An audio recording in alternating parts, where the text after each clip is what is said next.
Kane, it's 1-0. We're fucking down. 13th in the championship. The takeover happened as I said it would. People will be. Oh, when have we got Leeds?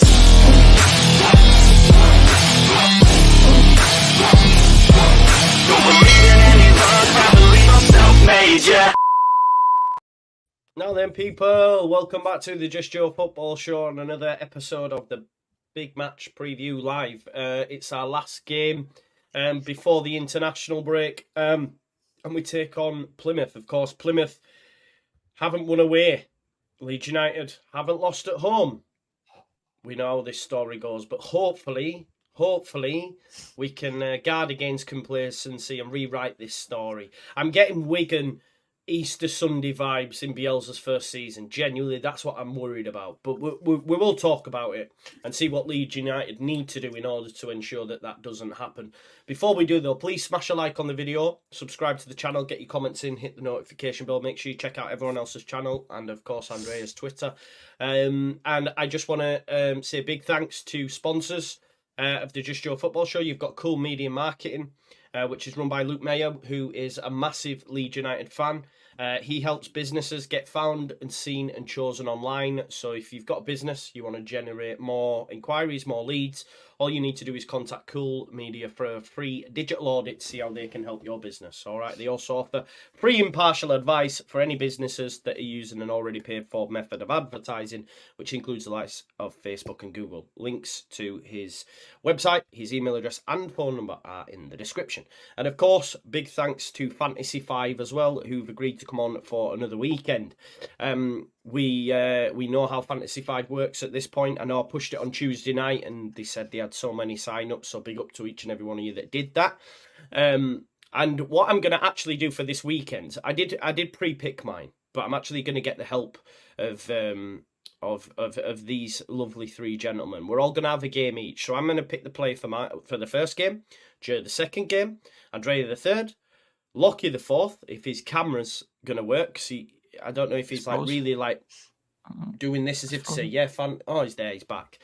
He's blinking. And then I'll get I'm going to get the chat to pick the player for the last game. So, Fantasy 5, folks, it is free for you to play. So, if you don't agree with my selections, you go ahead and choose yours after. But the way the game works, they have a predicted points total, and you need to better that points total. So, for example, for the Arsenal-Burnley game, Eddie Nketiah has a points target of 6.5. If you think he can better that, then you go ahead and select him. Now, I'm going to take the first game. So I'm actually going to go for Leandro Trossard because there's a lot of injuries at Arsenal. I think he played well midweek, so I'm expecting more of the same. He's got a points target of 7.5. I actually think he's going to score at the weekend. So I'm going to pick Trossard. Over to you, Joe. We've got Bournemouth versus Newcastle. Who's your predicted pick to do it, Joe? Do it. Will I do it? Will I do it? Will I do it? I won't. I'm not picking him. No, he can get in the bin. No. What we got? We're playing. It's Bournemouth. Okay, give us up the Newcastle player as midfielders, Joe, if you don't mind. Okay, you've got Longstaff, Joe Linton, Almiron, Gordon. Oh, it's an 8.5. That's high. Oh. Yeah, it is. It is. What's Sinister is then? I will show you now. Will he be down? Don't turn to the dark side. Don't turn to the dark side. 6.5 is expected. 6.5. Yeah, go on, stick him in. Go on, let's go for City. No. Andrea, you've got Brighton, Sheffield United. I've got a feeling, even though he's at 9.5, you might be going for your Irish brother, having signed a new deal as well. Yeah, pick him. Yeah, you're going to pick Evan. Yeah, Ferguson, Listen, yeah. At the end of the day, Newcastle beat them 8-0, so there's nothing stopping Evan Ferguson cooking on the weekend. No, also Joe Pedro, maybe. Because I have fantasy football. Let's pick Joe Pedro now. Yeah, let's pick Joe Pedro. No worries. Lockie, you're getting West Ham versus Forest, mate. Who's going to be your pick for this Great one? game, thanks.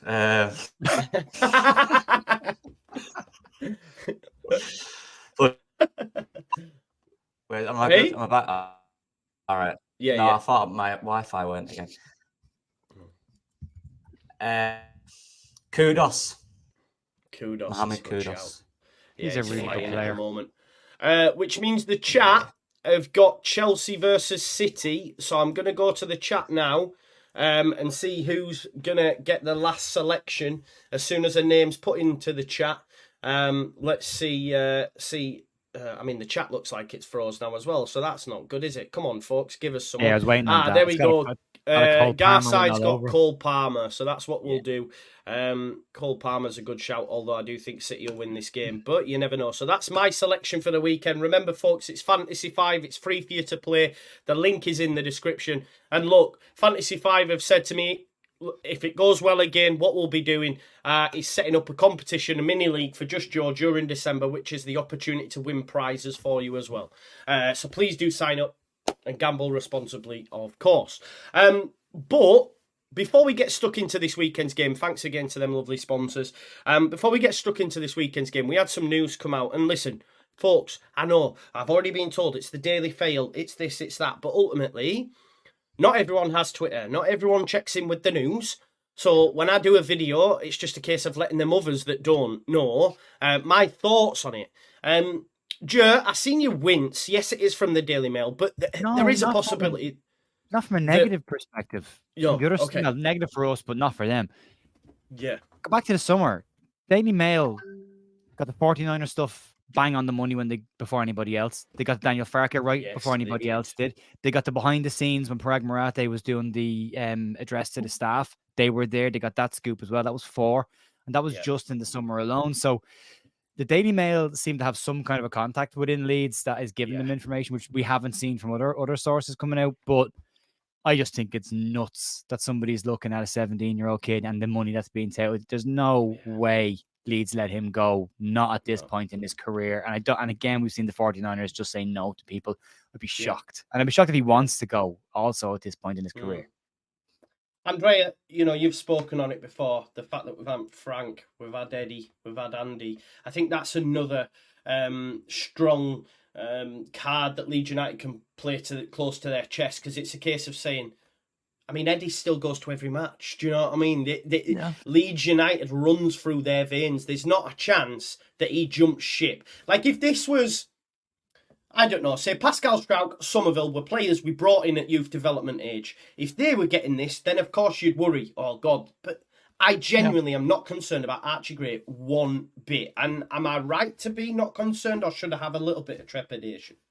No, I'm really honestly, I think it's not the time to be concerned. Because I'm glad you said that you brought up the connection in his family, because I think also apart from the fact that he's 17 years old, he's also very mature guy from the way he handles himself and the way he speaks and the way he reads the game onto the pitch. So I think he understands that he's not at the level yet if an offer arrives. I'm glad you on Twitter today posted that example of Calvin Ramsey, for example. Yeah, it's a perfect. I know he's been injured, example, but he's only played in the cup games when he was fit, and only the odd appearance here and there. He's never started in the league or played in the league. Yeah, absolutely. And some people compared Archie Gray to Jude Bellingham, but they're on 2 different levels. There are 2 different examples, absolutely on all levels for me. And honestly, if the offer arrives, I think he knows Archie Gray is not the right time to move to a big club, because it will block his path to his career path. And at this level, at his age, 17, he's playing week in and week out for Leeds. He needs to stay and play in week in and week out, even if we got promoted to the Premier League. Because I think there's also another thing to bring into the table here, into the discussion, is that I think Gray, I don't know if he starts when Spence gets back from injury. I think Farke was stuck with Kamara and Amper in the middle, and Gray. We were talking about it later earlier on another Leeds podcast too, with Danny and the Leeds House boys. The number 3 position. Will you consider to move him up forward onto the pitch and try him in that position too? Or not? I want to hear your opinion too about this one, because I think Gray needs to play. But the way we're playing with Kamara and Amper in the middle and playing Spence on the right, I think he may sit on the bench on that as the first option. And I think that's totally fine, because Archie Gray is just 17. He's probably played a lot more minutes than he anticipated. Probably that Daniel Farker anticipated, but needs must. Ultimately, Luke Ayling hasn't been of the level, so he's had to play him. Shaq's injured, and he's put a lot of faith in him, and it hasn't been misplaced. Archie Gray, for me, still, and I still come back to it because I've seen takes, and listen, everyone's entitled to their opinion for that performance against Stoke that he can't play right back. It's clear for me, and if I'm being totally honest, and I've said it before, I actually see his long-term position as being a right back. I do. Look, I think that's where he'll end up. That's just my opinion, though. I may be massively wrong. But look at Trent, for example. Trent was a centre midfielder. He's now unreal. Okay, defensive, but that's the thing. Archie can defend. Yeah. We've seen it. Okay, it's Championship wingers, but I think it'll be good for him, Andrea, to have time on the bench because he is only 17.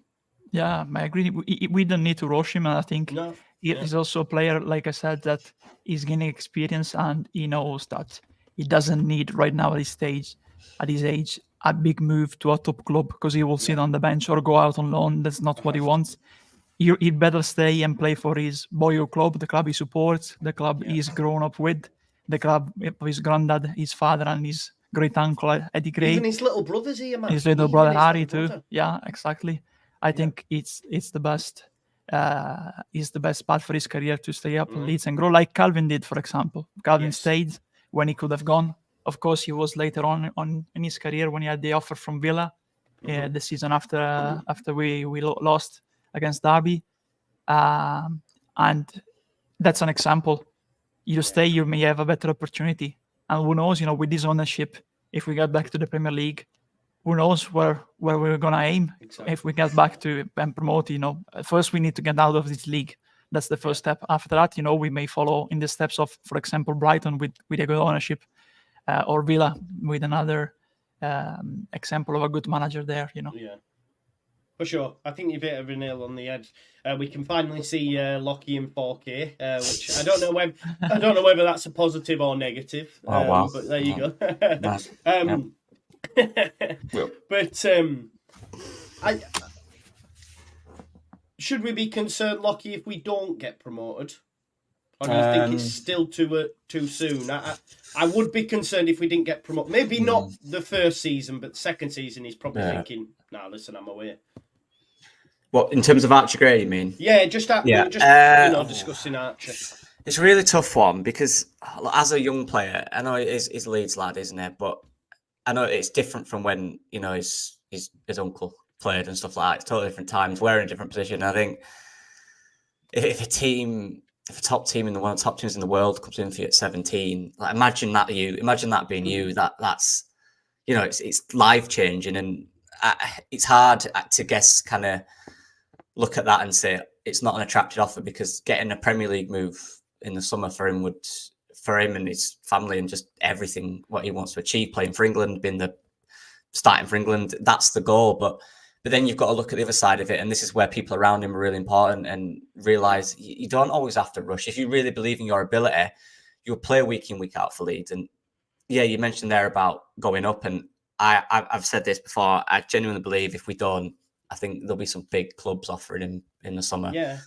And then that's down to the people around him to make that decision, and it's got to be the right one. I think there's two sides of it. Let's go really like polar. We've got the Bellingham side of it, where that can work as a young man, again, extremely talented young man. Or you have someone like Jed Spence, for example, who a few years ago tore this league up. He's back here 3 years later. Yeah. Rodon. Rodon, yeah. There's a certain timing to it. Jack Clark, yeah. There's loads of people. That's it. And Jack Clark now at 21, 22 is the player that he can be, and he's probably ready for a Prem move now. Brentford are after him in Jan. Had to go back to League One. Yeah. If you think he had loans at QPR, he had loans at Stoke, and was rubbish. And it didn't work. Yeah, and you've got to be really careful and trust yourself that you don't have to rush. You're 17. You could have 2 or 3 years at Leeds, regardless if we're in the Championship. If we're competitive at the Championship, this season and next season, if we don't go up, we sell some top assets and keep and buy in some big players, and we go again. It'd be 19 at the end of that season. Yeah, that's then what make the move. Then it's wild how young he is. He's got to be careful. And look, he's got good people around him. I think that's one thing we can say. They're very sensible. Believe in yourself, but don't get carried away with it, because it is a short career, but at 17, you've still got 15 years left in it. Not that short. Yeah. Well, The only 20 thing years I'd out say- of it, arguably. The only thing I'd say to be careful of is when he signed his contract at Leeds, he only signed a 2-year deal because of his age. They weren't allowed to sign him for longer than 2 years. So this season, towards the end of this campaign, when is he turned 18 yet? Is he 18? No, he's not. I don't think so. When he 17. turns 18, Leeds will have to offer him a new contract anyway. Otherwise, they could lose him next year on a free. So it's important. That's important context as well. I agree with everything the lads are saying. I just don't see the rush in going and sitting on the bench for Liverpool, because he's not going to go straight into their first team. So why not stick it out with Leeds? I think if we don't go up, there's the possibility about a stupid offer for a player being accepted, because then that sorts out financial fair play. We don't have to sell anybody else, and we're good. So, but I think there's other players that would be in that bracket. Also, he's seen what's happened with Calvin Phillips as well, who was Leeds through and through, goes to Man City, barely kicked the ball in 2 seasons. So, yeah, you can go and get loads of medals and trophies, but did they actually mean anything? Because did you actually win them? Because what did you do? Did you contribute to them? So he's a young kid. His dad is, his uncle and his dad are still kind of involved with the club. Well, his dad's kind of involved with the club. His uncle's still involved with the club, but there's still family ties there that I think would keep him pretty level. They seem like a pretty level family. I wouldn't be panicking about this just yet, but I'd like to see as soon as he turns 18, Leeds to have a contract offer on the table for him, ready to go. For sure. A 17-year-old playing that well every week in the Championship, every club in the top teams in the world will at least know who he is, and at least have some sort of scout watching him or just tracking his process. So I'm not sure if they're ready to prepare a bid. I'm sure they're watching him, but it's a small sample size to offer 50 million. That'd be ridiculous on their part, to be honest. Yeah. And Liverpool are shrewd. Who won't even play, probably. No, they're shrewd operators, Liverpool, as well. Yeah. Believe me, they're no mugs when it comes. They're to not spending. Liverpool are not blowing 50 million pounds on a kid. They're not Man United, are they? Man United would. Do you know what I mean? But Liverpool wouldn't. Desperation, like throw that. cash at it. Yes, yeah, exactly. The only thing that makes sense for me is that they're looking for young players to lower rejuvenate their squad, because they have players who have been there for years and years, and now it's not working like it used to do, because the players are getting older and they need to change in key positions. I think this is going to come up an awful lot more, I think, with young players, especially in the Championship, because every big team is now looking for the next Messi, the next Ronaldo, and the next Erling Haaland. But the way the market's gone now, if you wait till those players are 23, 24 before you make a move for them, they're 150, 170 million. They're gone. So you might have to spend 40, 50 million on a younger kid and gamble. I've just seen Bayern have just bought someone from Adelaide United for a bag, and it's insane. Like you say, the scouting network's that good now that they've got scouts. But they won't all make it.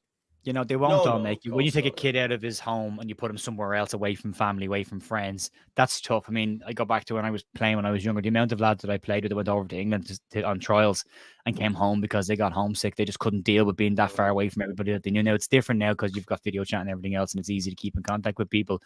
But it's still uprooting yourself from what you know, everything that you've known, to go to somewhere else where everything is new. And that's a huge adjustment, especially for a kid if you don't have a support network around you, and his support network's in Leeds.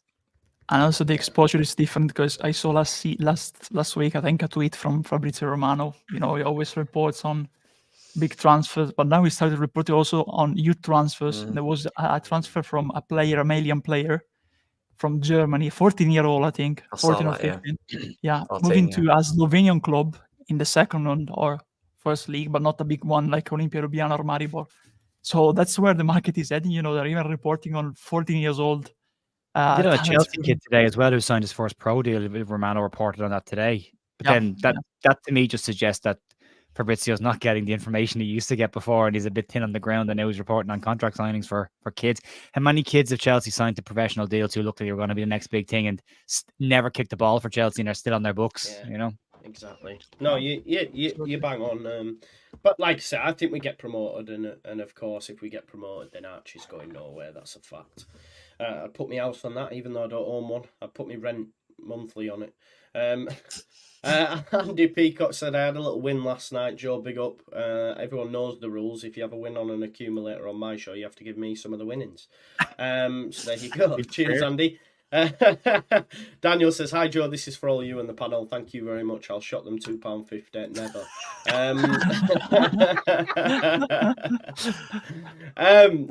Listen, we're normally going to Plymouth. Actually, I'm down Halifax next weekend. But yeah, I don't know if you're down that way. Are you, Lockie? You got to see your dad or all? Maybe. No. It'll be in a few weeks after my uni work. Right. Yeah. No worries. Okay, never mind. Dodging me.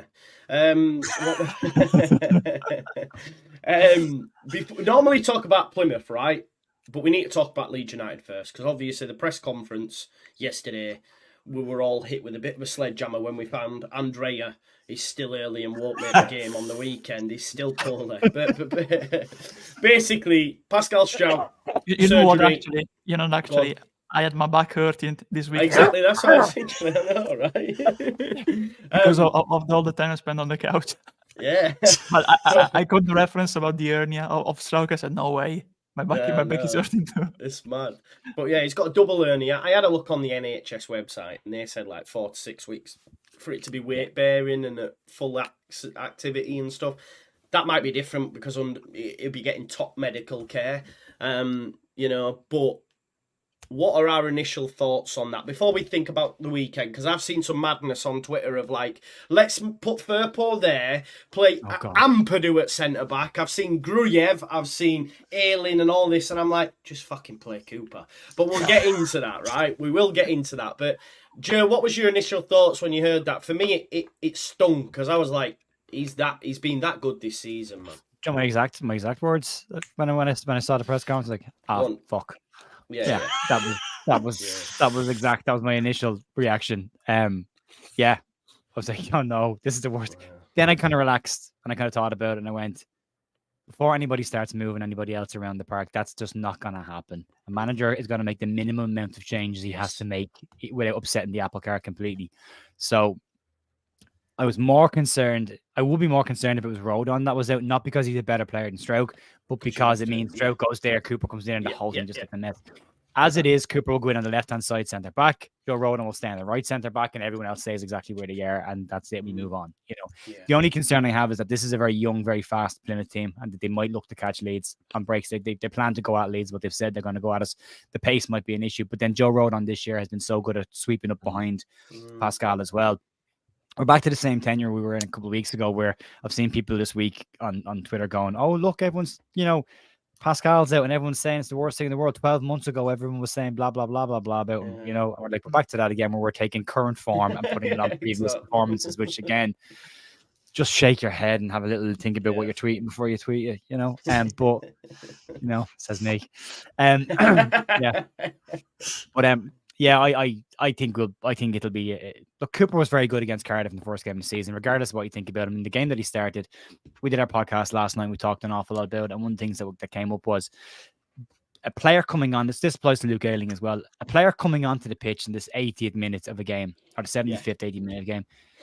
You can have done your warm up all you want, but trying to get up to match pace is so hard, And if you've only got 5-10 minutes and you're being ran at constantly, it can be really, really tricky to get your bearings, to get your tempo, get your heart rate up. The first couple of runs that you do on the pitch when you go onto it are usually the first couple of runs that ruin you. Your lungs start to burn because you're trying to get up to a match pace where you've not been doing that on the sideline. So you can always be a little bit shakier coming onto the pitch as a sub. Starting a game is different. You're starting the same pace as everybody else. You've had a full warm-up. You've done the full match day warm-up as well, not the sub stuff that they do on the side. You should be okay for it. So, yeah, for me, Cooper should be okay for this game. And that's assuming there's no mistakes made. If it's just on general performance, it's not the end of the world. No, it's not. I especially completely. That's exactly the point. Coming on cold is... If you've played at any level, and I include amateur and semi-pro and every other level at this, if you've come onto a game that's fast-paced and you have to run up and down a sideline, it's not the first couple. I mean, you start coughing, your lungs will hurt you, they'll burn, you get a little wobbly leg on the first sprint. That's how and hope you don't fall over. Like all of that stuff happens, and it even happens with pros. They're better conditioned, but it's the same. You just bring it up different level. That's all that is. It's the same sort of rules kind of apply. But I'm not overly concerned about it. I'm being very honest about it. I think we'll be okay because they're in their natural positions, and that's always the one for me. Yeah, no, I agree with everything you've said, mate. To be honest, like I say, it's happened again tonight actually because Junior Firpo put something on his Instagram. Everyone's out waxing lyrical on him again, saying he's amazing in this division and all that sort of stuff without actually seeing him fecking play. So on that, I need the players that were in the Premier League last year should be good at this. That's the minimum expectation, is to be good at this level because it's the championship. And again, we said it last week. You've played for Barcelona, you've played for Betis. If he comes on and plays, if he starts or comes on and plays well, great. You really should. Like, you should. There's no reason why you shouldn't be very good at this level. And if you're not very good at this level, then Leeds will have to look at what you do in January, because if you can't cut it in the championship, no point in having you. Yeah, it's mad actually because Daniel Parker in the presser was saying you're normally out that long with an ACL, and he's been out with knocks and little bits. And I'm convinced, like I say, that he prefers the treatment table than the pitch. But didn't he say he doesn't like the cold? Yeah, it was in an interview, wasn't it? Yeah, they were cold. Yeah, yeah, I remember that. But yeah, I've seen Firpo, Byru, Rojan, Gray, or Byru. Just so many different permutations. Lockie. There's no need, is there, bro? There's no need. Surely Daniel Farker must think that as well. Yeah, why would you change 5 positions? It even just simple thing like it's passing angles. It changes everything. Everything you do in training is completely different because it's a different person there. They're a completely different player. No, just bring him in. Look, if Rodon has to clear up 1 or 2 mistakes from him, fine. Rodon's good at that. Yeah. We've not seen this partnership though, have we? That's the Struijk Cooper partnership is scary, but it isn't that. It's Rodon Cooper. It might be really good. We don't know. We've not seen it yet. I don't think they've played on the same pitch once, have they? No, they haven't. I think. No. I think you're right. They might I'd like it to really be well. okay. I wouldn't like it to be great now because that means it could stay like that for a while. Yeah. Good enough. Good is okay. Yeah. It would be all right. Like I think the thing with Struijk and Cooper when they're together is obviously Struijk goes to the side, so he becomes half the player he is, which doesn't help. And then, like I said, look, completely different passing outside. The angles are totally different when it's on your other foot. But Rodon's there. He's a lot quicker. He is quicker than them two. He reads the game really well when the ball's coming in behind. Surely it'd be all right. Surely. Yeah. We'll see. No, I agree. Sorry, I just read a comment says Joe's having a stroke. I was like, why? Is that, because I'm yawning. Sorry, bro. I'm very tired. Don't joke with that. No, don't. Definitely not. Fucking hell. Yeah, Andrea. Yeah. We'll be all right, won't we? We've only got 6 weeks. We've got Plymouth, we've got Rotherham, we've got Swansea. Could miss 3 games and then we're into December. We'll be all right without Struijk for that period. Yeah, I think we need to play with Cooper and Rodon in this period. It makes sense, in terms of formation and the way we want to play, with Rodon, the big lad, the physical one, and the Cooper trying to start and up with the build-up. Of course, it's not like Struijk. Struijk is very good with his feet and with his vision, and also has ball carry. And Cooper is not that good in ball carrying. Honestly, he just passes the ball. But he's one of the leaders of the dressing room. So I think he'll play. Farke started in the league with him. We started with Cooper and Struijk before Rodon signed, and when Cooper got injured versus Cardiff. So I think this is the solution for now. And honestly, I'm pro it because I always said that if Struijk gets injured or is out or suspended, we should play with Cooper and Rodon. If Rodon is suspended or injured, we should play with Struijk and Cresswell. Cresswell is unavailable for the game tomorrow too because of personal reasons, I think. Farke said. He's been assessed. He trained yesterday and he might have trained today, but they were assessing him today. He had missed the week training, so at Bamford, maybe they take him on the bench. Just because I don't think we will, and the reason I say that is just because Leeds tweeted a picture of Leo Hjelde and Mateo Joseph together, that made me think Leo's bench, Mateo bench in place of Bamford because Bamford also had a few issues. I'd like to see Joseph on the bench. Yeah. I just think they've tweeted because they tweeted a picture of Archie Gray with a smiley face, which is clearly a dig at the Daily Mail article, and then later on they tweeted Mateo Joseph and Leo. So with yeah. So I was thinking, well, they're in the matchday squad, otherwise why are you doing it? Do you know what I mean? Yeah, it could make sense, because we're short on the bench tomorrow in certain positions. So yeah, if Cresswell doesn't make it in terms of the bench, they'll decide to sit him out, for this game because of the fact that he just had, like I just said, two training sessions. Yeah, we'll see Yelda, and yeah, I like to see Joseph too, on the bench. I'm always happy when we have our young players, getting a part of the matchday squad and getting an opportunity like Gray had at the at the beginning here, Yeah. Okay. Did you see the Steve Morrison tweet about the two of them standing on the pitch yesterday? They were both kind of in mid training. They were kind of just bouncing on their toes, but the picture was taken as they were up on their toes. They were both had their snoods up to here, and somebody went, "I'm not so sure I like the Shift Morrison and dummy mannequins that were using at Thorpe Arch now." I genuinely didn't know who it was. It was held in the end. I didn't know who it was. I thought it was Rasmus. I genuinely thought it was Rasmus. Yeah. When I first seen it, bro, I can't I'm the same. Actually. Yeah, it looked like him. Actually, he looked like him. Yeah, it does. Yeah. Hopefully, he doesn't look like him when he plays. So shaved heads are back in football now. So we're gone with the headbands and the long flowing hair is gone, and skinheads are back in again. I think he might have I might have seen the Beckham documentary probably. Yeah. Because of the head shape. You two next if you want to get on trend. Yeah, lads. man, you need to get on this vibe. I know a great barber. I went for my haircut yesterday, and the whole chat were like, "You going for your haircut? What do you mean?" I was like, "Yeah, it's a little tough. I had to get it shaved off." I've got a P-head, mate. Too small to be bald. Really? Yeah. Little head. Yeah. My dad is bald, so yeah. Someone actually coming, Andrea. Coming, Andrea. On the good so far, Look, yeah, you've got a good hairline, bro. To be fair, you have. You got to watch the corners, Andrea. Right, that's the first time when they start to go back, and then when the island starts to move away from the mainland, that's when you shave the head off. It's game over. Yeah, we'll see.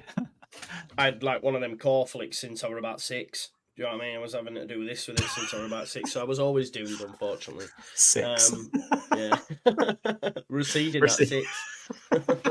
Stress. It is what it is. All my mum's boys are bald, so yeah, but yeah, it's what it is. My dad was bald. It's Heron. Poor Harry as well. Harry, man, you can tell already. I say it with his mum all the time. I said he's going bald already, man. He's only 5. She's going, he's not. I went, he is. I can see it there. But there you go. Anyway, right. So Struijk, we're going to be fine. It is disappointing, but yeah, we move. Let's just talk about Plymouth before we come up with our lineup. I'm going to share this with you because, as I say, I'll never forget first year that I did this. Right, first year that I did this because I got loads of stick from it. One of my mates who's a Middlesbrough fan used to wind me up about it at work, right? Because we played Wigan Easter Sunday, and I did a video. You can go watch it on All Leeds TV. And all the way throughout this video, we're going, Leeds are top of the home form table. Wigan are bottom of the away form table. Leeds United have never lost a game when we go in front, ever, under Bielsa. We went 1-0 up. We lost the game. And I just, from that point, doing content, I thought, nah, 'cause my mate, honestly, Middlesbrough season ticket holder, and I used to go, and he'd just go, Leeds are top of the home form table like that all the time. And I just thought, fuck's sake. So, this is what I wanted to share, because it does obviously make you worry. Because if we do have a look at this, so this is the away form table. Why would you do that? After just saying all of that, you then go and show us the exact thing that just happened. This is bad luck now. Eh? Which one? We're bringing back the form table. Yeah, well, this is what I'm saying to you. So this is Plymouth, yeah. This is Plymouth in 20th. And then if we go to let me do the last 10. Actually, this is better because this is a better representation. There's only Sheff Wednesday and Rotherham that are worse than them away from home, right? We drop points to Sheffield Wednesday. Exactly. They've not won any. They've only drawn games, 3 games, lost 4. Have only scored 6 and conceded 12. Okay. If we then look at the home form table, Leeds United are second only to Ipswich. Okay, that 1 draw coming against Sheff Wednesday. Have scored 10 and only conceded 2, I may add. 2 at home. So does that make you confident, lads, or does it make you think? Does it make you think what Jonathan said here? Please stop it. Please stop it. I thought the curse died this year. I thought that we'd broken that Yeah. duck already this year. So I'm. Yeah. Do you know what? It doesn't matter. Same with the white kit. It doesn't mean anything. It's not real. It's not real. Okay. Doesn't have any bearing on it. Dan Moylan on the square ball saying we're going to win or lose has no bearing on football matches. No, I'd say us wearing a white kit or a change kit has no bearing on us wearing football matches, and that form table has no bearing on us winning or losing a football match. It depends on how we show up. Exactly. You try to tell me we don't have a curse in London then? Is that what you're saying for all them years? Was that not real? Well, we broke that at Brentford, I think. That was logistics, No, Joe. That was logistics. That was just very far away. Yeah. It just took us ages to get there.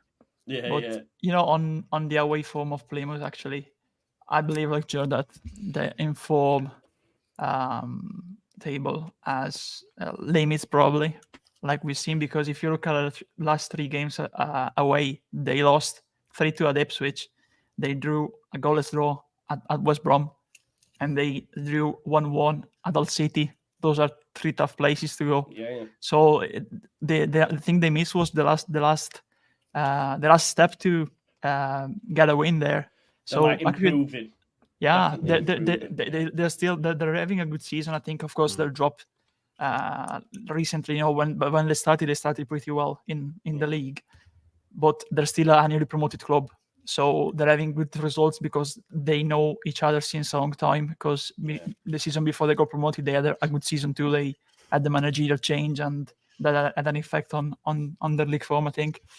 But yeah, they're still a good side. They're a young one. But yeah, you see them there. They haven't won away, but they almost got a point at Ipswich. They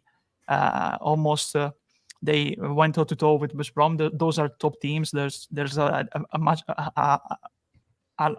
big gap, between the level of the squad of those teams and Plymouth. Of course, Plymouth and Ipswich are both newly promoted, but Ipswich are more ready for the championship, and also have got in Brendan Williams, for example, Jack Taylor. So they have more depth. But yeah, I think it's not a fixture to underestimate, because I think Falcon knows that. I think he was quite clear in the press conference. He mentioned it loads of times about complacency, didn't he? Yeah. He's not fixed. I've got 1 or 2 stats on. They've scored the 3rd highest goals in the league. Yeah. Oh wow. 26. And they've conceded 25. 25, 5th lowest, but. Yeah, but the thing about the defensive record, they've scored a lot recently, isn't it? They've conceded a lot recently. Yeah. But yeah, for goals for, 26 third, 1 more than us. Goals against, however, is the lower end. But their expected goals against is 29, which is 23rd in the league. Yeah. So poor finishing against them as well. So it kind of works both ways. And they're outscoring their XG. XG is 23 and they're on 26. So that shows they have quality players. And one of them is Morgan Wick. Yeah, he's tearing the league apart. He's a really good player.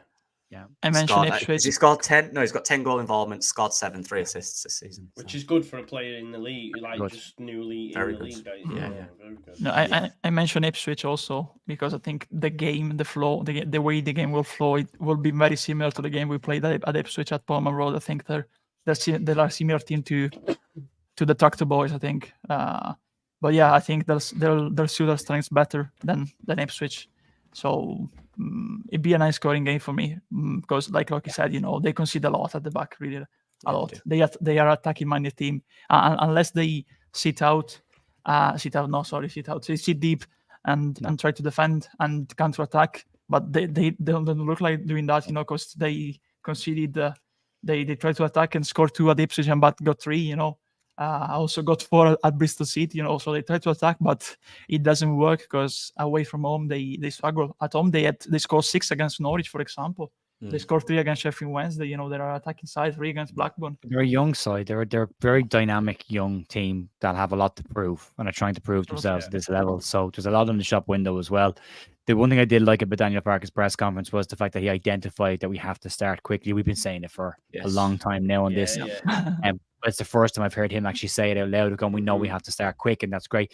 I don't usually put a huge amount of stake in tip-offs and who has the ball when the game starts, but I think I think tomorrow winning the toss, getting the tip off is important for Leeds because that will allow us to have the ball for the first couple of minutes, and that will allow us to start the game on the right foot. Where, going back to a couple of home games, the Sheffield Wednesday game as well was a bit sticky at the start of the game. We weren't great. We didn't come out of the blocks, brilliantly in that game. So I think if we've got possession of the ball early on, keep it tight, and us to keep it tight, and then get at them. They will leave gaps at the back because their manager Schumacher has said they're going to go at Leeds. He wants his team to attack Leeds. He wants to get at them. So bring it on. I'm okay with that because that will leave space. And if you want to give Jorginho Rutter space, we saw how Leicester, I won't say nullified Rutter and Summerville, but definitely gave them the trickiest game that they've had this season and limited the amount of opportunities that they got to get on the ball in the game. If Plymouth go at us, they will leave space in the corners for us to get those players on the ball in space and dictate the game. So similar to last week, I said last week about Leicester, it was the midfield battle. I think it's going to be the wings that will dictate this one. Whoever does the best on the wings, I think will win this game. But I agree with Andrea as well. I think this has a potential to either be a really, really good performance for Leeds where they actually go and clock up a number against somebody, or this will be a end-to-end goal fest. But I'd be shocked if this is a low-scoring game. Yeah, that battle down there, right, with Morgan Whittaker and Sam Byram, we're led to believe it will be a big one. And also, this is what makes, just to add, mate, this is what makes me laugh when people say Firpo will be good in this league because again, not one-on-one, not one-on-one. Not this guy. Yeah. To be very clear, what I think about it, I think you just think he cannot defend in English football. He can't defend because he's always playing in a back five. He can't defend in a back four. He can't get isolated 1v1. And that's his problem. He will get isolated 1v1 in that game. Whittaker will do him one-on-one. He will get around the outside of him because he's a very, very, very fast player in his positioning. But yeah, to Lockie's point, it's a non-runner for me in this game. Sorry, Lockie. Absolutely. That's right. Yeah, that is. I think his expected goals are 4.3 and he's on 7. So the goals he's scoring are good goals. And you look at the goals he's scored this season, 3 or 4 of them outside the box, and he's whipped them in bottom corner, top corner. He's a really good player. And respect to Plymouth, I don't think he'll be there next season because he's 10 goals and assists combined, which is joint second in the league. Wow. Big battle there, and there's Barley Mumba as well, who plays left back, left wing back. Very good player. Will get forward. He completes. I've got it here. 5 dribbles per game, which doesn't sound a lot, but that's Summerville levels dribbles per game. So he's going to get forward down the left as well, and that's where we need to watch out. So yeah, and there's Finn Azaz as well, who good player. Good player. 3 goals, 3 assists. So I think their striker is out though, I believe. Yeah, Ardy's out. So like I said, they've scored 26 goals in the league. So they can score them, but they also concede a lot. So soak that up, deal with their threats, and then we know we've got the quality to score goals. Yeah, they've Miller's suspended and Saxon Early's out with an ankle ligament problem. They're the 2 confirmed that are definitely out. There's a couple that are. Bundu as well, I think Andrea was saying. Is that right? There's a question mark on a few of them. Yeah, Bundu, they got him from Anderlecht, so it's a big miss. It's already played. As I agree with Lockie, honestly, I'm surprised the way he's playing. He wasn't included in the Irish squad, honestly. He has double passport just like because the Irish manager is an idiot. Loves a bit of island chat, does Andrea, I tell you. No, because they have a lot of good young players, but they don't have a manager. When's Ferguson getting his debut for England anyway? Is he getting called up? No, what a question though. I mean, outside of the fact that he's played 2 European qualifying matches and therefore cannot play for another country, but he'd already played enough games at a Category A level that meant that he couldn't play for anybody else. The fact that you asked the guy, what has you so attached to Ireland that you won't represent England? I'm Irish. That's what has me attached to Ireland. He said it like that exactly. He said, because I'm Irish with the Irish accent too. Yeah, so why exactly. This is what I'm saying. It's mad. It's so funny. And also that we fight that because mother is fish, but you don't know. You just admit that you didn't know that he has 7-8 caps for Ireland, so he cannot switch sides now if he wanted to. Yeah. He was never going to. Azaz is very good. Yeah, exactly. Creative player, Azaz. Yeah. So, boys, you think the game's going to be won and lost on the wings? I'm just going to share this as well, actually, because someone's just let me know in the chat. Thank you for that. So Pascal's just posted this on his Instagram. The past weeks, I gave my all despite an injury that has been bothering me for a while. I decided to wait as long as possible to undergo surgery to contribute as much as I could these recent games. In the coming period, I'll be working hard to be back as soon as possible. So there you go. There's Andrea. That's not Andrea then, I don't know. No. You know what I mean? Put on mine if you want. Andrea, do you prefer Andrea or Big Sexy Pirate? Which is your favorite? I love that he's on the NHS food here as well. I know. It's just a dry toast. Yeah, a bit of dry toast that you can hit off someone's head and hard as well. Nurse sneaking in late at night going, here's a bit of jelly for you. There you go. Yeah, exactly. Anyone. Thank you for letting us know, Tom Napton. So the surgery's done. That's the positive thing. Yeah. So 4 weeks or so. Let's hope. So it depends on a couple of things, Joe. This is the question. He did say it was a double hernia, but it depends whether it's a hernia or a sports hernia is the first classification that you need to find out, because a sports hernia is less time than a double normal hernia is an awful thing to get. I've had a hernia. I've had an operation on a hernia, a sports hernia, and I was back in 6 weeks. Now, it depends on how bad it is. It depends. They said a minor procedure, which doesn't suggest it's too bad. And then it just depends on how the rehab goes, how the stitching heals, how the muscle tissue being stitched up heals afterwards as well.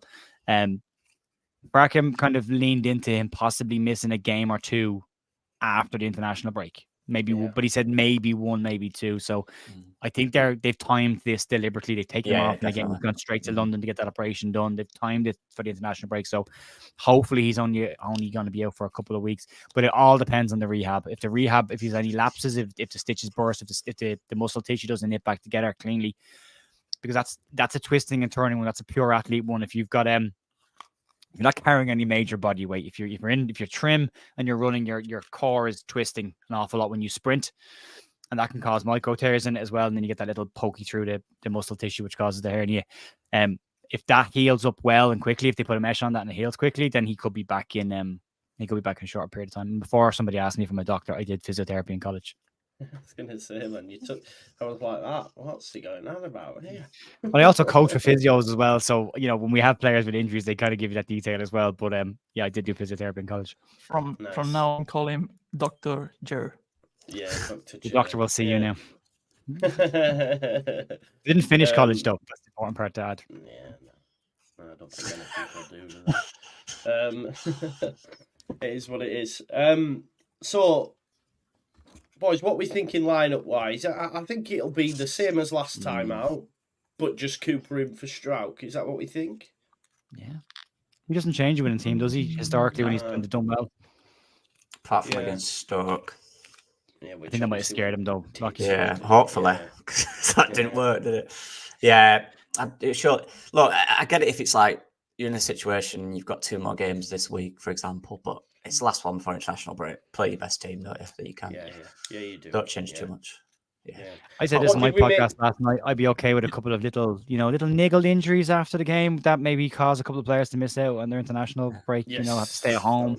Maybe a couple of Welsh lads who might have just a little twinge, nothing major, just a little twinge. Might have to they've already qualified, haven't they? They've already qualified, so. And they'll still play Ampadu for 90 minutes in every game. Just take him out again. You know what? Actually, I wouldn't be surprised if tomorrow we'll see Summerville and Gnonto, not James.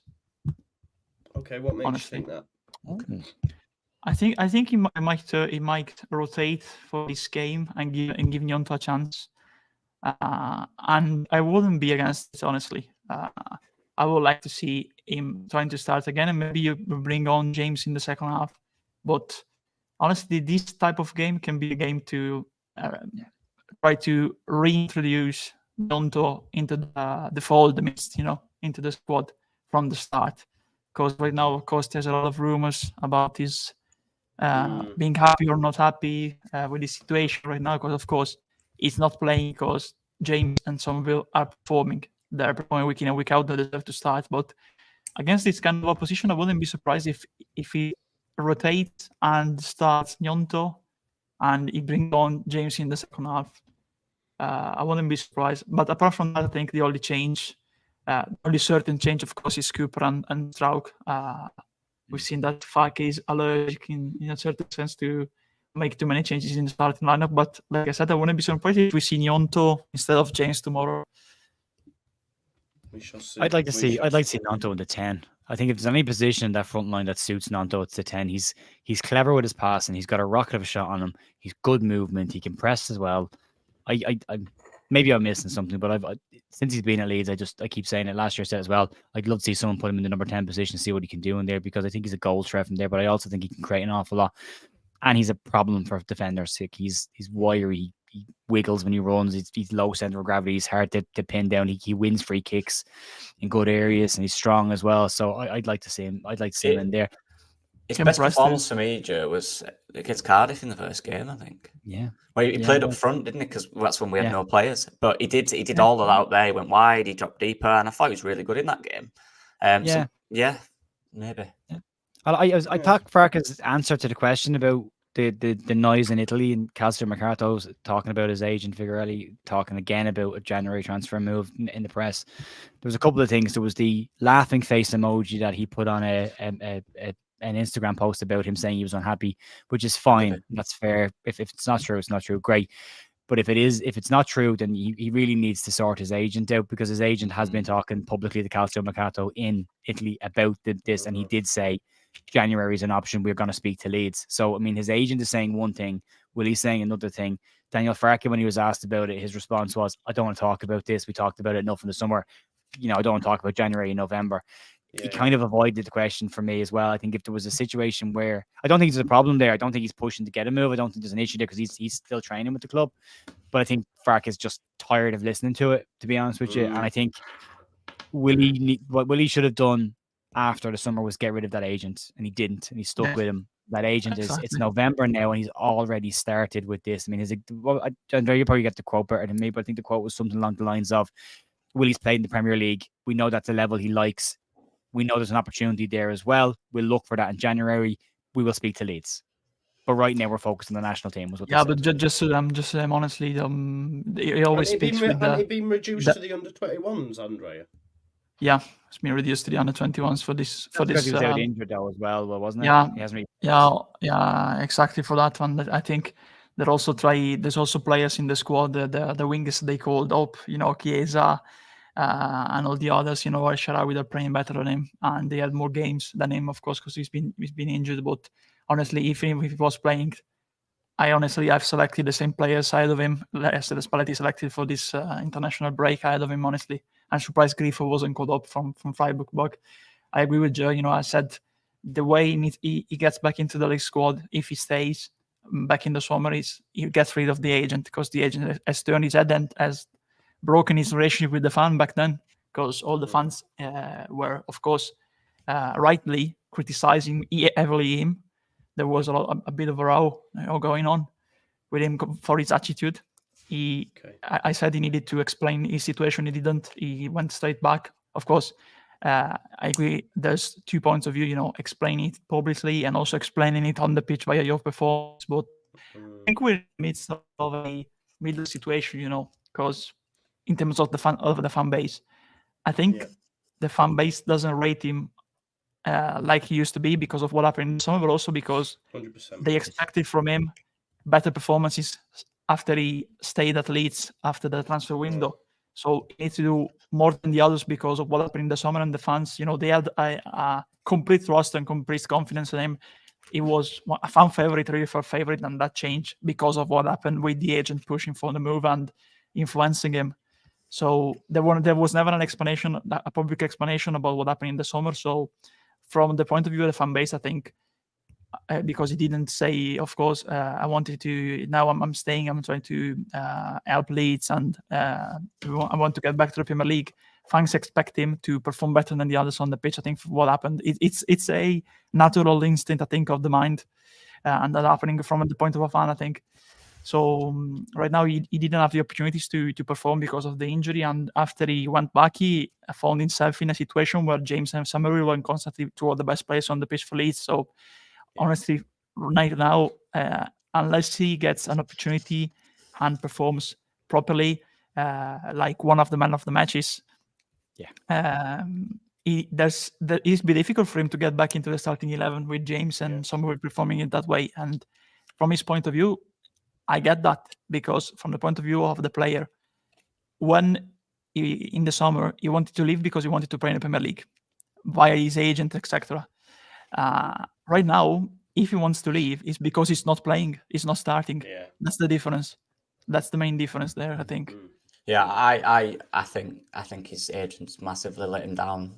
Yeah. He's let a young lad down. It's so, like, look at Rutter's agent, Summerville's agent. I'm sure at some point they were asking, is there any big teams want me? But they parked it. When Leeds said no, the agent dealt with it. Nothing came out. Silence, right, we'll get on with it. But it's just constantly give him a horrible situation to be in where, tell him you're not playing. Yeah. And we don't know from this side the influence or the power they have over a young client like that. We don't know, do we? Let's be honest. We don't know what this person's like or anything. So it's so... And you look at his client list, there's not many big ones there. So he's a big one for him. It's Wilfried Gnonto.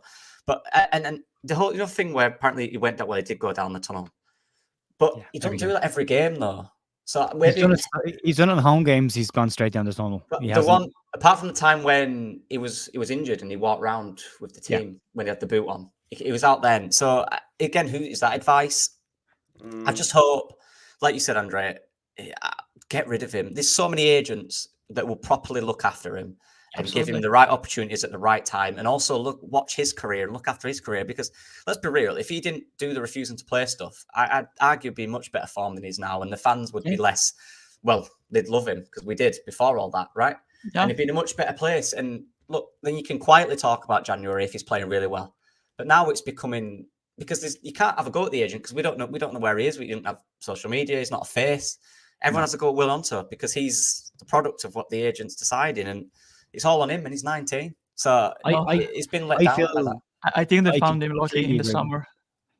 Yeah. But it's not like a public figure, right? We can't tweet him directly or something like that. Yeah, I think I read that the fans, some people on the internet left bad, bad ratings, on his agency Google page. Damages business.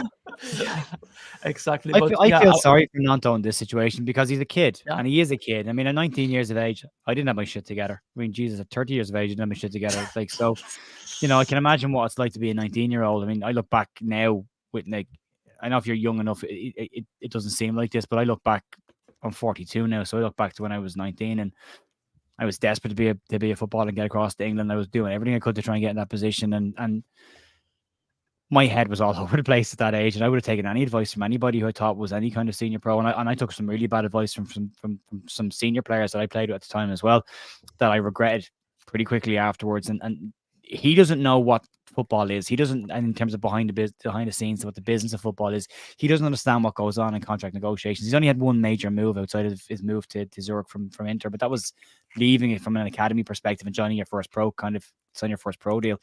But then to come to Leeds, that's a different thing.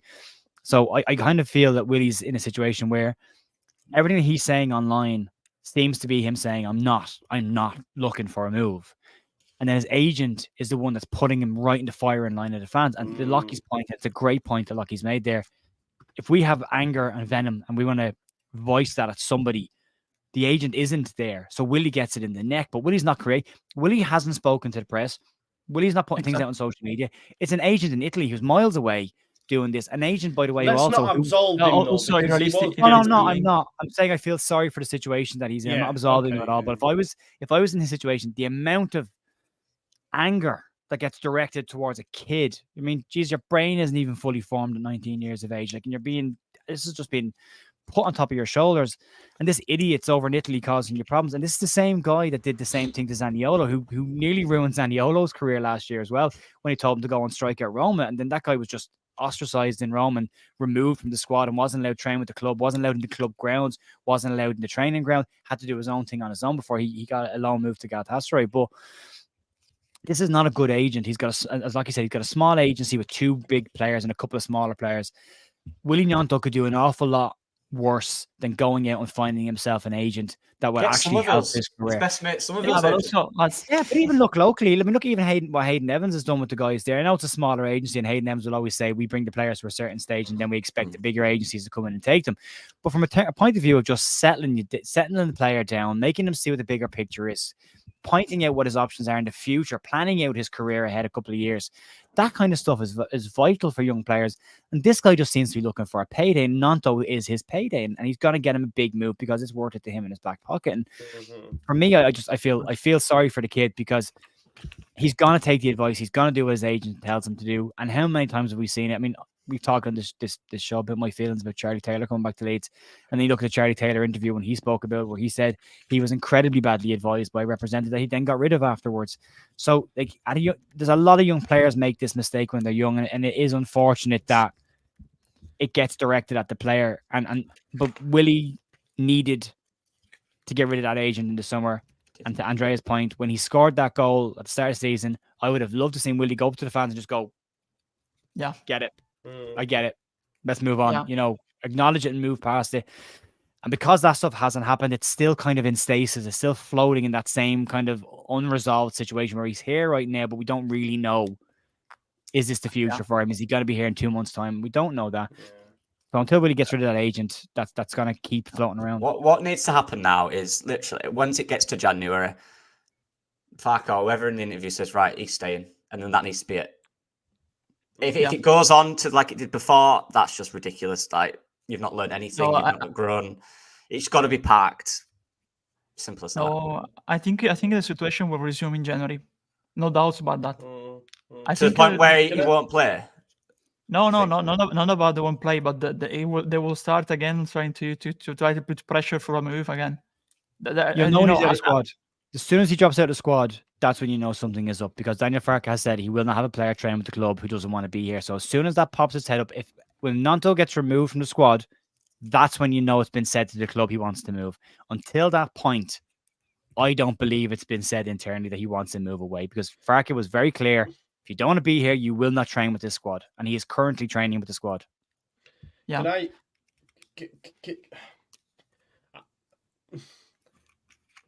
Ultimately, I get he's 19. I get all this. But you can say no. Of course you can. And he didn't. Yeah. And I think I agree with what Lockie's saying in the fact that ultimately, if he didn't do this, it's highly likely that it'd be him starting on the right-hand side, not James, because he'd have had a full month of August, full month of pre-season, and he'd be cooking on gas. Let's not pretend he's a poor player, he's not. But he is his own man as well. We have to remember this. We can all sit here and say, oh, I see it in the chat, listen, and everyone's entitled to their opinion. I'm not doing this, but people are saying, yeah, he's just 19, he's been poorly advised. Do you not think he's heard that? You don't think his parents and his friends and he's read that and he's still not made a decision? Why haven't he turned around and said, hang on a minute, I'm being poorly advised. I need to sack this agent. Excellent. It's amazing what a big bag of cash being dangled in front of you can do. This is what I'm saying. He hasn't come through the Leeds youth system, so he doesn't have that affinity to the club. It's a club he's playing for right now. He's been here, a year and a bit. So he doesn't have that connection. So to have a big bag of cash waved in front of you, we can get you a mega deal. You'll be on this amount of money. You've taken a pay cut to come down to the championship. That's in your contract. We can get you back up to that money as well. Again, when you're young, you're an idiot. When you're young and you get money dangled. I walked out of college because someone offered me a job with more money than I had. And I was like, yeah, okay, I'll go for the money. I regret doing that. I wish I'd finished my college. I wish I hadn't done that. I wouldn't have spent as long doing the crap that I was doing at that age. So you can take things because you can be short-sighted. Do you know what it really does show me as well? And of course, I've always got to bring it round to this man. Not only was this man a poor tactician, the worst manager and the biggest bullshitter in history known to man, Jesse Marsh was also a bad reader of character, because he said Summerville was the bad one and Gnonto was the good one. Well, Summerville's coming out doing interviews left, right and centre saying I want to get back to the Premier League with these fans, with this football club, getting bloody player of the month, and Gnonto was the one. So, happy birthday, Jesse, you American car salesman, plank knobhead. Anyway. No, he's counselling Michael Richards in terms of arrangement. Yeah, exactly, yeah, just good. But, Andrea, let's move it on from Willie. No doubt it will come up in January, I agree with you. How do you feel about... Joe? Just one last thing on it, because it was said in chat and I agree with him.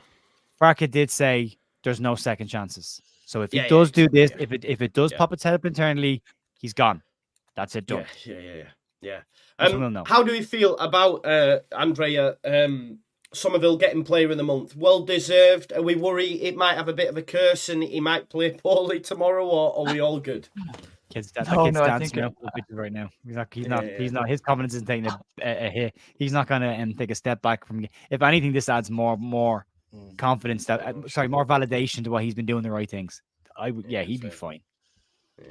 Yeah, I think it'll be fine, and hopefully the curses are over. Because it's also like if you read the report, that there's also counter curses.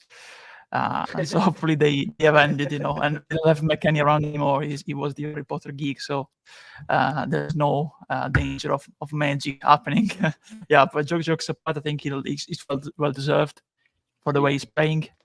It proves you that staying in the championship, even if there were rumors about him being, the object of interest from other clubs in higher divisions. He never complained, never went out saying publicly, I don't want to play. He always stayed, worked hard in pre-season. He cemented his place into the starting 11. 2 years ago, he was starting to be played, he had some cameos under Bielsa. And you remember maybe when he first had a chance, I still have the tweet, that he was going to be a good player for us because he was already collected and he was a player for the under 23s, under 21s, But right now he's a leader on the pitch by his talent. He can change the game with his talent with just one play, even when we're playing badly. You just know that Summerville is going to be up there on the left wing, or right wing, like the chant says, running down the left wing. And you can send the ball to that part of the pitch. He's going to try to create something. He's the creative player. He can change the team and the flow of the game with just one play. And it's exactly what we need, I like the fact that I tell you what else as well, Andrea, what he showed us against Leicester is his adherence to do what the coach wants him to do when we've seen defensively. Maturity. Yeah, maturity, helping double up on because last season we weren't getting that, and we would say he's not doing the defensive side, he's not getting back. Whereas clearly under Farker, he's doing as he's told, and it's improving him. Yeah, that's also him as well. That's also credit to the player. That means the credit to the players to learn and listen and develop and get better. But you can see there's a relationship there. You can see Farker goes to him after the game. There's always a big hug. There's a good relationship with them. He's done the same with Dan James as well, and it's working. But he's shown a really good aptitude to learn and get better. Because if he couldn't have done the defensive side of his game, that meant he would have played a lot less games for any. And a lot of other clubs that would look at him would have said, well, he's great going forward when we have the ball, but he won't do it when we haven't got it. So it's great to see him doing that. It's developing into a overall good footballer, attacking and defensively. And I think off the pitch as well, with interviews, he's so mature. Whether that's recent or that's always been there, we've not heard a lot from him previously. So it's good to see that he talks like a 25, 26-year-old experienced player, but he actually isn't experienced at all. Consistently playing for the first team hasn't happened to him. So it's good to see. It's good to see him doing this stuff. It's his under 21 form that he had his first year in the 21s when he was on fire there. That form, we're now starting to see that level of performance from week in and week out, that consistency that he's bringing to it as well. And for me, every game this season, he's just getting better and better and better. There's not been levels. It's not like he's had a really good game and then he's had an average game. He's been progressively getting better every time he's played. 100%. That's exactly it. Four managers last season. Nobody got coached last year. There wasn't one player on that side was coached properly last year. Can I mention something, Joe? I don't know if you're going to talk about this. The only problem that we had is that we had 4 managers, but the only real manager we had properly was Kabbalah, honestly, for me. I keep saying that, honestly. He was the only one who tried to transfer something to the players, because we had a Marsh who, now he's back on Twitter under the radar because of a speech he made at RB Salzburg, the real Salzburg, Austria Salzburg. I keep saying that. And it was just all talk, but where were the tactics? Same for Ravi Gracia. He didn't talk about the tactics. And somehow right now in these days he's a podcaster, So of all of them last year, I really liked Javi. Of all of them last year, I liked Javi. I think under different circumstances in a different year, maybe Javi with a preseason, whatever, could have done reasonably well for Leeds, but I felt he kind of got the raw end of the stick with that one. Go on, Lockie. You wanted to say something. I don't know if you had this in your late. I just wanted to mention Jorginho Rutter getting a call up for the France 21s. Oh, I missed it. Did Yeah. 2 years since his last call up. Yeah. Thierry Henry is his coach. Is there anything better as an attacking French player than Thierry Henry being your coach? Kev from Leeds has made a really good point in my podcast last night about this, where he said, if you look at when Mancini was at Italy and now you've got Henry at the under-21s with France, they know what the championship is like as a division. They know what kind of clubs are in there. So they have no issue picking players that are playing in that from national sides because they know it's a competitive league. There's this argument about where, the championship is probably one of the toughest leagues in Europe, but it's probably the 6th league. If you go ability-wise, if you were to take the top 3 or 4 teams out of the championship and stick them in any European league, they'd probably do okay. They wouldn't be challenging for titles, but they'd be in mid-table. They'd be all right. So it's a decent level, but because it's the second division, people ignore it. But the fact that Henry knows what England is about, no issue. There's nothing better for Jorginho Rutter than to learn under Thierry Henry. Well, whether Thierry Henry becomes a world-class coach or not doesn't really matter. As a person who's been in all the positions Jorginho would have been in, ultra-talented player, French international, legendary player, let's be honest. Yeah. I know, Joe, you've got one some of the qualms goals, on it, man. One of the goals. As a player, just as ability, Joe, that's all I'm saying. He's very good at basketball as well. Lockie, a very famous match. Very multi-talented. Get over it, man. You wouldn't have won anyway. You get over Diego Maradona punching the ball in the net, and I'll get over Thierry Henry. We have a lot less years behind us on that one, Joe. But yeah, can we just say he was the best player to ever play in the modern era of the Premier League? I loved him. I loved Henry until he did that, but I will never take away from the ability. And if Rutter there's some similarities there between the two of them, the way they can go on these big, long, leggy runs when they've got some space to burn in front of them. So, I mean, to Lockie's point, Henry, a great player doesn't mean you're going to be a great coach. It doesn't even mean you're going to be a good coach. He's a shit coach. Yeah. He is. He's proved that already. He's been all over the shop, man. I don't think he's got the mustard, But the advice that he will give to a striker about certain types of runs will be really good. Just from experience, just from having conversations with him, you learn, don't make that run there. Spend your time going this, whatever. Lukaku, for example, constantly leans on Thierry Henry. He said it in interviews, they've had, Titi, we've had conversations, all that sort of stuff. Do you know what I mean? So he's clearly there as a shoulder to cry on, if you like, or just to give them advice, No, being a head coach is completely different being a head coach is completely different to being, giving advice to individual players. You could easily look at Jorginho Rutter's game and watch all clips and know how to make him a better player because he was that player. And Jorginho is really talented, so he could probably do a lot of the things. They're very different roles as well. I love coaching, I hate managing. They're very different. So, just want to bring that up. Good to see it. Yeah, no, I'm buzzing for him. And listen, and that under 21s team, by the way, what the hell? This is what I'm saying. The squad's unreal. Yeah, a lot of under 21s that are really good, like Durham and that, are in the first team because they're all on the same team. Yeah, so we can look at England's 21s as well. It's like France B. It's like the B team of France.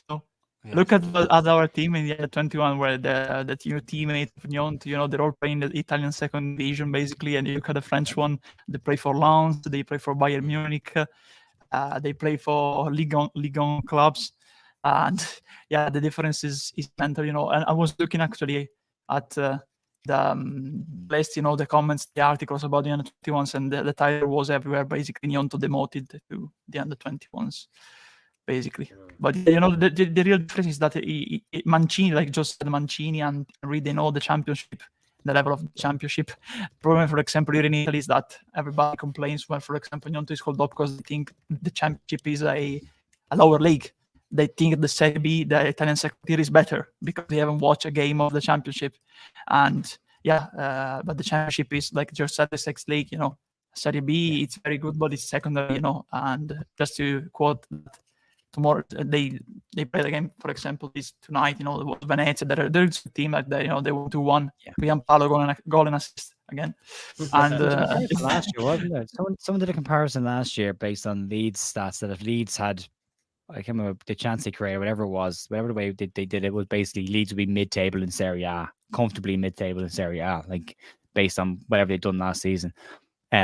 But because of how competitive Yeah. the Premier League is, you end up getting relegated. But then if you look at top 6, top 7 in the Championship, if you were to take them, you could just literally put them into the bottom half of the Serie A or bottom half of League A, and you've got to, they'll be very competitive teams. Like they would, and they look at Leeds on the 21s when they played in the international tournament this year. Like they've beaten Nice, they've beaten another team. Berlin, Hertha Berlin. Hertha Berlin, correct? Yeah, they've beaten Hertha Berlin. But yet they've struggled against, like, they got battered by Crystal Palace 7-1 at home. Like, so there's a level to that as well. It's definitely a higher level. One against Nice too, I think. Yeah, We beat Nice. Yeah, we beat or was Hertha. he saying Nice? Yes. 3-1. Oh, do you know what we didn't do, folks? We didn't do predictions for Huddersfield or Leicester. Didn't we? No, I think we did. I said 2-1. I said 2-1. Right, I haven't inputted them then, so I'll have to go back and watch User them. error. Sorry. I did think I said though 4-1 against Huddersfield and 1-0 Leicester. I think I was bang on. too, to be yeah. honest. I said 3-1. Let's do Plymouth predictions just to finish up. We've been going for a long time. We've spoken about many things. It's been very enjoyable. So thank you very much for that, folks. 1 hour and a quarter. Really? Yeah, mad. Eh? Yes, I know, right? Let's finish up with some predictions though. I'm gonna go Leeds, obviously, and I'm actually gonna. I think we're gonna whip them, if I'm honest. So I'm gonna go 3-0. I know that might be naive, but I am gonna do it, and I'm gonna go man of the moment, Crysencio Summerville. Lockie. 4-1. Nice. I like Rutter. First goal, Ellen Road. Nice. Which is wild, by the way. I realised he hadn't scored at Ellen Road. Yeah, scored at home. Sorry, Nice. I hate to say this, but in terms of his finishing, oh my god, it needs work. Because against Leicester, I was like, "Come on, man, look at the finishing he's done. It's in there. It'll come out. True. Andrea, I'm gonna say I think high scoring game 4-2 for us. Wow, yeah. And I think we may concede a goal late probably. So for 2, I think the first goal scorer, I'm gonna trust Pirro. I think he needs to get back involved because when we were winning, like Leicester is the least involved player in the build-up. He had a big chance at Leicester, but he's still not where he can be as a player. And for me, still down to his positioning. I'm frank and honest about that. That's my opinion. I'm sticking with it. Yeah, he agrees. He's sort of, without being amazing at the start of the season, he was still scoring goals. Now he's, Anyway, Jer, come on then, score predictions.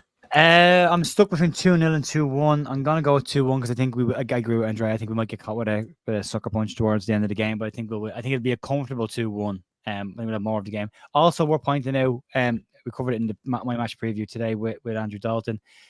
Whoever scores the first goal for Leeds tomorrow gets the 6,000th league goal in Leeds history. So it's a massive goal. Whoever gets that one tomorrow. That would be nice. That would be brilliant. That would be brilliant. Oh. That would be really nice. That'd be wild. There you go. Right, give me that 6,000 goal scorer then, Joe. I think it's Pirro.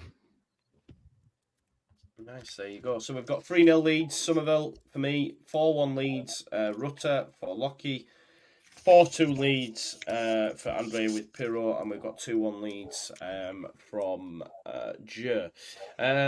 Evie says, Archie for that goal. Easy B says Plymouth will not score. B-Man says 3-1 to the lads. Someone says Cooper written all over that. It's not a bad shout. Very true. Yeah. You know what? Actually, though, there's 2 things with Cooper that we might get out of him. He's very good. He loves that little left foot diag ball into space, into corners, and I think we could see that being used really well tomorrow. And also, he's a threat from corners as well. Yeah.